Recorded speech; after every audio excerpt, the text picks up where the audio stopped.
आज का जो एनालिसिस है ये आपको तभी समझ आएगा जब आप इस वीडियो को पूरा एंड तक देखोगे। So make sure you watch this video till the end. Toppers देख लेते हैं। टॉपर्स आकाश धुल और आदित्य श्रीवास्तव है। दोनों ही बहुत अच्छा आंसर लिखते हैं। यहाँ पे एक एक करके दो क्वेश्चंस देखते हैं और क्यों ये दोनों क्वेश्चंस हम देख रहे हैं उसको समझने के लिए थोड़ा सा आपको वेट करना होगा। उससे पहले क्वेश्चंस देख लेते हैं, उसके आंसर को भी कवर कर लेते हैं। ये जो आंसर है ये आदित्य श्रीवास्तव ने लिखा है और क्वेश्चन क्या है, what factors have led to recent acceleration in the trend towards de-dollarization of the global economy? Do you think the dollar will lose its dominance anytime soon?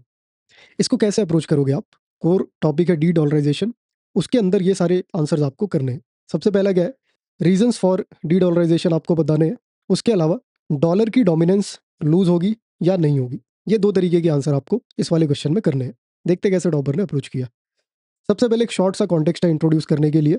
उस टाइम पे ये कॉन्टेक्स्ट था कि कैसे रूपी में पेमेंट हो रही है, युआन में पेमेंट हो रही थी, तो उससे पता लग रहा था कि डॉलर की वैल्यू कम हो रही है। ये रशिया यूक्रेन वाले टाइम की बातें हैं, जब वो वॉर चल रही थी, स्विफ्ट बैन हुआ था, ये सारी चीज़ें थी। तो यहाँ पे एक कॉन्टेक्स्ट इन्होंने बनाया कि कैसे हमने यूएई से ऑयल डील की थी रूपी के अंदर, तो उससे एक सिग्नल दिखा डी डॉलराइजेशन का।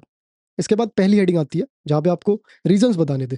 अब यहाँ पे रीजंस ये बता रहे हैं, इसका मतलब डॉलर की वैल्यू डिक्लाइन हुई है, डॉलर की वैल्यू कम हुई है, उसका डोमिनेंस कम हुआ है। इसमें क्या है, इसमें रशिया यूक्रेन वॉर है, स्विफ्ट बैन है उसी टाइम पे, एसेट फ्रीज है जो उतने टाइम पे यूएस ने किए थे, यूपीआई इन फ्रांस, यूपीआई उतने टाइम बहुत ज़्यादा पॉपुलर हो रहा था, और डॉलर की वैल्यू लूज हो रही है। ये 21 का कॉन्टेक्स्ट इन्होंने बताया, उसमें अचानक से ड्रॉप देखने को मिला था, वो कोविड और फिर पोस्ट कोविड जो शॉक इकोनॉमी झेल रही थी, तो वो सारी चीज़ें यहाँ पे इन्होंने मैंशन की है।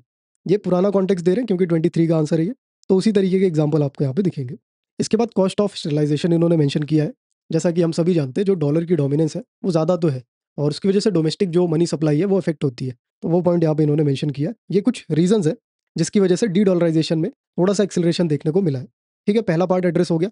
इसके बाद अगले पार्ट पे आते हैं जहाँ पे क्वेश्चन था कि क्या उसकी डोमिनेंस कम होगी, अगर होगी तो ठीक है, नहीं होगी तो क्यों नहीं होगी। तो यहाँ पे इन्होंने बताया कि ठीक है होगी, तो डॉलर की डोमिनेंस कम तो हुई है और उसके रीजंस भी यहाँ पे इन्होंने डायरेक्टली लिस्ट कर दिए जो कि पहली डिमांड थी। लेकिन यहाँ पे कंप्लीट डी डॉलराइजेशन अभी पॉसिबल तो नहीं दिख रहा है, और उसके अंदर कुछ पॉइंट्स है। डॉलर की हेजेमनी अभी भी बहुत ज़्यादा है, एक्सचेंज रेट वो डॉलर पे बेस्ड है, लार्ज ट्रेड वॉल्यूम है। कुल मिला के मतलब अभी डॉलर की डोमिनेंस है और अभी भी है। 2023 का कॉन्टेक्स्ट छोड़ो, आज अभी प्रेजेंट डे की बात करो, 3 साल हो गए, अभी भी डॉलर की डोमिनेंस बनी हुई है और वो आगे भी रहेगी। नियरिंग टाइम में तो ऐसा कुछ दिखता नहीं है। इसके बाद फिर क्या आता है कि ठीक है चलो अभी भी है और ये बनी रहेगी, स्टिल कुछ चांसेस है, कुछ अल्टरनेटिव्स है, और वो अल्टरनेटिव क्या है, गोल्ड बैक्ड करेंसीज है, डिक्रीजिंग डॉलर रिजर्व्स है। इसमें इंडिया का मेंशन उन्होंने किया, इंडिया के डॉलर रिजर्व्स कैसे कम हुए। चाइनीज करेंसी का जो पुश है वो भी एक स्ट्रॉन्ग फैक्टर है। हालांकि अभी डॉलर को compete करने में बहुत टाइम है, लेकिन वो भी एक फैक्टर है और अल्टरनेट भी उसको कह सकते हैं। और इसके बाद यहाँ पे क्या एक्शन लेना चाहिए अगर ऐसा होता है, तो वो इन्होंने सजेस्ट किया कि इससे क्या होगा कि इकोनॉमिक स्लो डाउन देखने को मिलेगा और उसके लिए प्रिपेयर होना पड़ेगा हमें। तो ये कुछ इनका आंसर है। सारे एरियाज को एड्रेस किया, डायमेंशंस सारे रखे इन्होंने, पॉइंट्स रखे मल्टीपल, और एक कंप्लीट आंसर यहाँ पे दिख रहा है। अब दूसरे टॉपर के आंसर को देखते हैं। ये आकाश धुल की कॉपी है। यहाँ पे आप देखिए क्वेश्चन क्या है, missile defence systems are becoming critical for national security in the face of evolving regional threats and advanced weapon technologies. Explain the working principle of missile defense systems. Critically assess India's progress in developing indigenous missile defense capabilities.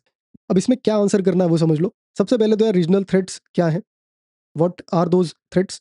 इसके बाद working principle of missile defence system को explain करना है, and then India's capability discuss करनी है। Are we capable enough to defend missile attacks, ये हमें discuss करना है।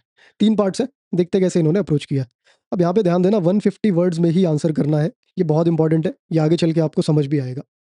अब आंसर स्टार्ट होता है, ठीक है, कॉन्टेक्स्ट बन जाता है। ऑपरेशन सिंदूर में पाकिस्तान ने बैलिस्टिक मिसाइल यूज़ की, उसको हमने इंटरसेप्ट कर दिया। और इंटरसेप्ट कैसे किया, मिसाइल डिफेंस सिस्टम से। हमारे पास कौन सा मिसाइल डिफेंस सिस्टम है ये आप कमेंट करके बताओ। पहला पार्ट था इवॉल्विंग थ्रेट्स को एड्रेस करना था।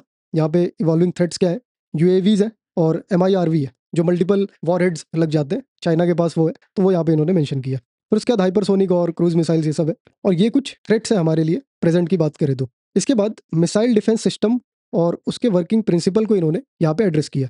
देखते कैसे एड्रेस किया। पहले तो ये बता रहे हैं मिसाइल डिफेंस सिस्टम है क्या एक्चुअल में।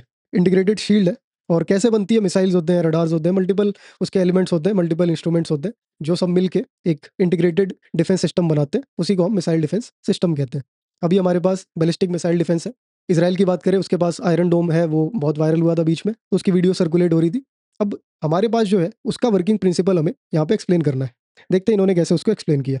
तो यहाँ पे वही बता रहे हैं कि सेंसर्स है, रडार्स है, सारी चीज़ें, ठीक है? इसको मिला के एक डिफेंस सिस्टम क्रिएट किया जाता है। कुछ जो है वो ट्रैक करते हैं, कुछ आइडेंटिफाई करते हैं और कुछ चीज़ें जो है वो जाके डायरेक्टली इंटरसेप्ट करती हैं। तो ये एक पूरा डिफेंस सिस्टम होता है। आगे कुछ पॉइंट है, इंद्रजाल फॉर इंडिया हमारे पास है, ठीक है? वर्किंग प्रिंसिपल देखते हैं, वर्किंग प्रिंसिपल क्या है और ये सबसे इंपॉर्टेंट एरिया है इस क्वेश्चन का, जो कि डिटेल में डिस्कस किया जाना चाहिए। ठीक है, 4 लेयर सिस्टम है, बेस्ड ऑन डिस्टेंस, उसी के अकॉर्डिंग हम इंटरसेप्ट करेंगे वो सारी चीज़ें। अब यहाँ पे इन्होंने क्या मेंशन किया कि मिसाइल डिटेक्ट करो, रिलेड डेटा एनालिटिक्स करो और ट्रेजेक्ट्री को एनालाइज करके इंटरसेप्ट करो। और वही सब मेंशन है कि ठीक है, मिसाइल सिस्टम इंटरसेप्ट किया जाता है डिस्टेंस के अकॉर्डिंग, ये वर्किंग प्रिंसिपल है। और वेरियस इक्विपमेंट्स क्या है, इसमें DWs है, डायरेक्टेड एनर्जी वेपन्स होते हैं ये ट्रेडिशनल जो इंटरसेप्टर्स होते हैं उससे डिफरेंट होते हैं। ये आप लोग बताओ कि अभी प्रेजेंट में हमारे पास कौन से DWs हैं, और इसके साथ साथ मुझे ये भी बता दो कि कौन से और इंटरसेप्टर्स हैं हमारे पास जिसको हम यूज़ कर सकते हैं अपने डिफेंस सिस्टम में या करते हैं। इसके बाद आकाश और बराक मिसाइल की इन्होंने बात की है, ये हमारे पास है। और यहाँ पे इन्होंने ड्रोन का भी मेंशन किया है कि हमारे पास सॉफ्ट स्किल और हार्ड स्किल होनी चाहिए ड्रोन ऑपरेटिंग के लिए। तो ये कुछ इक्विपमेंट्स हैं, ड्रोन्स हैं, DWs हैं, कुछ इंटरसेप्टर मिसाइल्स हैं, ये सारी चीज़ें मिलके ये जो है पूरा इसका वर्किंग प्रिंसिपल बताने की इन्होंने कोशिश की है। हालांकि एकदम क्लियर है नहीं, अगर हम इस एरिया की बात करें तो और अच्छे से एड्रेस किया जा सकता था। इसकी कोई रिक्वायरमेंट थी नहीं, इसको हटा के इस पे और ज़्यादा फोकस दिया जा सकता था। खैर, इसके बाद यहाँ पे इन्होंने इंडिया की जो कैपेबिलिटीज़ हैं उसको बताया कि हाँ, हमारे पास कैपेबिलिटी है, हम कैपेबल हैं उस शॉक को, उस अटैक को एब्जॉर्ब करने के लिए, उसको डिफेंड करने के लिए। और यहाँ पे कुछ पॉइंट्स इन्होंने मेंशन किए, नाग अस्त्र और S-400, फिर शॉर्ट रेंज मिसाइल्स हैं, बहुत सारी मिसाइल्स हैं, पृथ्वी है, काली है, दुर्गा है, MK2 है हमारे पास। तो ऐसे बहुत सारी मिसाइल्स हैं, ये सारी चीज़ें आप यहाँ पे मेंशन कर सकते थे। लेकिन फिर यहाँ पे लैक ऑफ टेक्नोलॉजी है, जो इवॉल्विंग थ्रेट है उसके लिए हमारे पास कोई ऐसी टेक्नोलॉजी है नहीं। इसका फुल फॉर्म कोई बता देना, MIRV, मल्टीपल करके कुछ है। और वो वॉरहेड से ही है कि उसमें जो वॉरहेड्स हैं वो अलग अलग वॉरहेड्स निकलते हैं और अलग अलग टारगेट को लॉक करके अटैक भी करते हैं।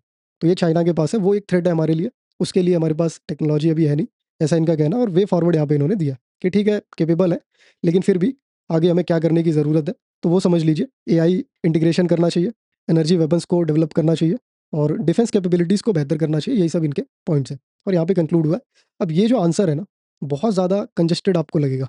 अब मैंने आपसे कहा था कि इसको थोड़ा ध्यान से समझना, और इसमें एक इंपॉर्टेंट चीज़ क्या है कि यहाँ पे देखो, इन्होंने आंसर लिखा तो है, बहुत सारी इन्फॉर्मेशन है, लेकिन ये पार्ट हटाया जा सकता था और इसको थोड़ा और स्पेस लेके एड्रेस किया जा सकता था क्वेश्चन की डिमांड के अकॉर्डिंग। 150 वर्ड का आंसर था, इतना ज़्यादा लिखने की ज़रूरत नहीं थी। क्यों नहीं थी? इसी सेम कॉपी में क्वेश्चन नंबर 3 इनका इनकम्प्लीट रह गया। इसी सेम कॉपी में क्वेश्चन नंबर 10 इनका इनकम्प्लीट रह गया। ये 2 क्वेश्चन इनके इस वाली कॉपी में छूट गए। अब 2 क्वेश्चन रियल एग्जाम में छोड़ने का मतलब बहुत बड़ा लॉस है। और ये क्यों हो रहा है? क्योंकि बहुत सारे इनके आंसर ऐसे हैं जिसमें बहुत डेंस डेटा आपको मिलेगा। इस तरीके से मल्टीपल पॉइंट्स और मल्टीपल हेडिंग्स आपको दिखेंगी। अब देखिए, मैं भी कहता हूँ कि मल्टीपल पॉइंट्स होने चाहिए, मल्टीपल हेडिंग्स होनी चाहिए जो डायमेंशंस को क्लियर करें। लेकिन उसका ये मतलब नहीं कि आप इतना डेंस कर दो, इसकी जगह आप कुछ इस तरीके से आंसर करोगे तो बेहतर है। जहाँ पे हम क्लियरली देख सकते हैं कि मल्टीपल हेडिंग्स हैं, मल्टीपल एरियाज़ को एड्रेस किया गया और पॉइंट्स भी ऐसा नहीं है कि कम है, और इसमें आपको दिख रहा है कि आप ईज़िली पेपर कंप्लीट कर सकते हो। इस वाले में ये पॉसिबिलिटी थोड़ी-सी कम लगती है, क्योंकि एक ही आंसर में आप इतना डेंस कर देते हो इन्फॉर्मेशन को कि आपके दूसरे आंसर्स रह जाते हैं। तो ये बहुत इंपॉर्टेंट है कि आप अगर नंबर ऑफ पॉइंट्स इंक्रीज़ कर रहे हो, तो ध्यान रहे कि आपके और क्वेश्चंस कंप्लीटली ब्लैंक ना छूट जाए। इसको आप कंप्लीट करो, तो ही आप इस रेस में आगे निकल सकते हो। वैसे ये एग्ज़ाम से कुछ 20-25 दिन पहले की कॉपी है, तो उस टाइम फ्रेम में डेफ़िनिटली इन्होंने इसको इम्प्रूव किया होगा। नहीं तो फिर 2 आंसर छोड़ के आप इस एग्ज़ाम को क्लियर नहीं कर सकते, क्योंकि 2-2 आंसर अगर आप हर पेपर में छोड़ोगे, तो बहुत बड़ा रिस्क है। और ये क्लियरली इसकी वजह से ही है, जो इतना ज़्यादा कंटेंट इन्होंने लिखा है। इनकी और भी कॉपीज़ हैं, जिसमें इस तरीके से आपको इनकम्प्लीटेड आंसर दिखेंगे। तो ये चीज़ आपको ध्यान देनी है और ये बहुत इंपॉर्टेंट है। खैर, इस वीडियो के लिए इतना ही है। अगर आपकी कुछ क्वेरी है, कुछ डाउट है, कमेंट सेक्शन में आप रख सकते हो। और अगर आप ये PDF डाउनलोड करना चाहते हो, तो टेलीग्राम ग्रुप से आप इसको एक्सेस कर सकते हो।